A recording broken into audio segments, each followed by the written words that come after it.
আসসালামু আলাইকুম, সবাই কেমন আছেন? তো অনেক দিন পর কিন্তু আজকে ছাদে উঠছি। তো ছাদে যে কারণে ওঠা হচ্ছে সেটাই তোমাদের সাথে শেয়ার করব। তো এদিকে দেখো, আমাদের যেহেতু কোনো আম গাছ নেই, তো দেখো আমার শ্বশুরমশাই কিন্তু 10 কেজি আম কিনে এনেছে। কাঁচা আম কিনে এনেছিল, কিন্তু অনেক আম পেকে গেছে আর অনেক আম কিন্তু এখন একটু কাঁচা আছে, শক্ত। তো যে কারণে ছাদে যাওয়া, তো চলো দেখি ছাদে যাই। প্রচুর গরম কিন্তু। আর এদিকে দেখো,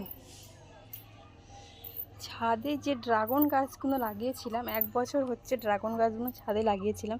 এই ড্রাগন গাছটা হচ্ছে 1 বছর আগে লাগিয়েছিলাম, আর এগুলো কিন্তু পরে যে পাশ থেকে যেগুলো ছেড়েছে সেইগুলো তুলে এই দুটো বালতিতে কিন্তু বসিয়েছি।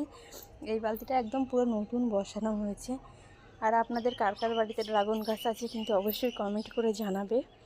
আর এদিকে দেখো, পেয়ারা গাছে কিন্তু প্রচুর পেয়ারা ধরেছে, ছোটো ছোটো পেয়ারা, প্রচুর কিন্তু পেয়ারা ধরেছে।